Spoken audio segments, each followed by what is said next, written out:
இந்த உலகத்தையே ஆட்டி படைத்த மாவீரன் அலெக்சாண்டரை ஒரு தனி தீவில் உள்ள ஜெயிலில் அவர் வச்சிடுறாங்க. ஜெயிலில் இருக்கும்போது அலெக்சாண்டரை பார்ப்பதற்கு நிறைய பேர் நிறைய பொருட்களோடு வந்து பார்த்துட்டு போவாங்க. இந்த பொருட்கள் எல்லாமே ஜெயிலில் இருக்கிற போலீஸார்களை பரிசோதனை பண்ணப்பட்டு தான் அதுக்கப்புறம் அலெக்சாண்டரை கொடுப்பாங்க. அலெக்சாண்டர் சிறைக்கு அந்த கதவுக்கு முன்னாடி 2 போலீஸ் எப்பவுமே இருப்பாங்க, எங்கேயோ தப்பிச்சு போயிடுவாருன்ற ஒரு எண்ணத்தில். இப்படியாப்பட்ட ஒரு நாட்கள் கடந்து போகுது. அலெக்சாண்டரை பார்ப்பதற்கு அலெக்சாண்டர் மிக நெருக்கமான ஒரு ஆள் செஸ் போர்டை வாங்கிட்டு வர்றாரு. போலீஸு கேட்குறாங்க, இந்த செஸ் போர்டு எதுக்குப்பா? 2 பேரும் தான் செஸ் போர்டு ஆட முடியும்.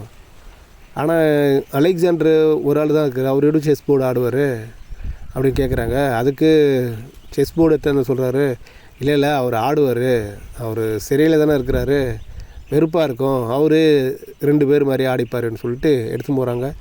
செஸ் போர்டை அவங்க வழக்கமாக பரிசோதனை பண்ணுறாங்க, அதில் எதுவுமே இல்லை, எடுத்து கொடுத்துட்றாங்க.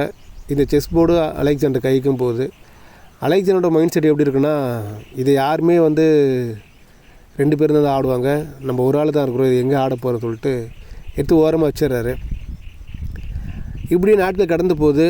அலெக்சாண்டரும் அந்த ஜெயிலில் ரொம்ப நாள் இருந்து செத்து போகிறாரு. இவர் செத்ததும் அவருடைய பொருட்கள் எல்லாமே ஏலத்துக்கு வருது. ஸோ என்ன பண்ணுறாங்கன்னா, ஒவ்வொரு ஆளும் ஒவ்வொரு பொருளை போட்டு வாங்குறாங்க. சில பேர் புக்ஸு, சில பேர் துணி, சில பேர் அவர் யூஸ் பண்ண பென் அப்படின்னு சொல்லிட்டு நிறைய திங்ஸ் வாங்குறாங்க. இந்த செஸ் போர்டு மட்டும் யாருமே வாங்கலை. ஏன்னா எங்கே இந்த செஸ் போர்டு இவர் ஆடி இருக்க போகிறாரு, ஏன்னா 2 பேர் ஆடக்கூடிய கேமு, எங்கே இவர் ஆட போகிறான்னு வாங்கவில்லை. ஆனால் ஒருத்தர் மட்டும்தான் அந்த செஸ் போர்டு வாங்குறாரு.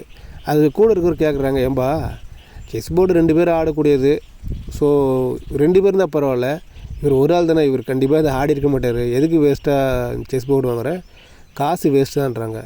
அதுக்கு அவர் இல்லை இந்த செஸ் போர்டு எனக்கு வேணும்னு சொல்லிட்டு வாங்குறாரு. வாங்கிட்டு எடுத்து போயிட்டு வீட்டில் இது பிரித்து பார்க்குறாரு, என்ன தான் இந்த செஸ் போர்டில் இருக்குது, ஏன்னா கண்டிப்பாக இது அலெக்சாண்டர் ஆடி இருப்பார் சொல்லிட்டு பார்க்குறாங்க. செஸ் போர்டு புத்தம் புதுசாக அப்படி தான் இருக்குது, அலெக்சாண்டர் ஓப்பன் பண்ணவும் இல்லை. இவருக்கு ஒரு குழப்பம், என்னடா இது செஸ் போர்டு இவ்வளோ புதுசாக இருக்குது, ஏன் அது யார் கொடுத்துருப்பாங்க சொல்லிட்டு பார்க்குறாங்க.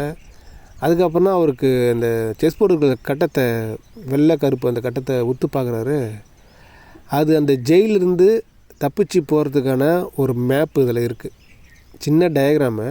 அவ்வளோ ஒரு மெல்லிய கோட்டில் கொஞ்சம் உத்து பார்த்தா தான் தெரியக்கூடிய ஒரு அளவுக்கு அந்த கிரீஸ் தீவிலிருந்து தப்பிக்கக்கூடிய வழிகள் அதில் இருக்குது. இது அலெக்சாண்டர் கடைசி வரையும் பார்க்காம செத்துட்டார். நாமும் இப்படி தான், நம்மக்கிட்ட என்ன அறிவு இருக்கோ அதை பயன்படுத்தாமல் அதை அப்படியே வச்சுட்டு நாமும் தேவையில்லாத வேலைகளை பார்ப்போம். வாழ்க்கையில் நமக்கான அறிவை கடவுள் கொடுத்துருக்காரு. அந்த அறிவை பயன்படுத்தி நாம் எந்த உயரத்தில் செல்ல வேண்டுமோ அதை தீர்மானித்து வாழ்க்கையில் முன்னேறி அடுத்தவர்களுக்கும் நாம் பயன்படுவோமாக என்று கூறி மீண்டும் அடுத்த வாரம் நான் உங்களை சந்திக்கின்றேன். நான் உங்கள் ஆர்ஜே சத்யா.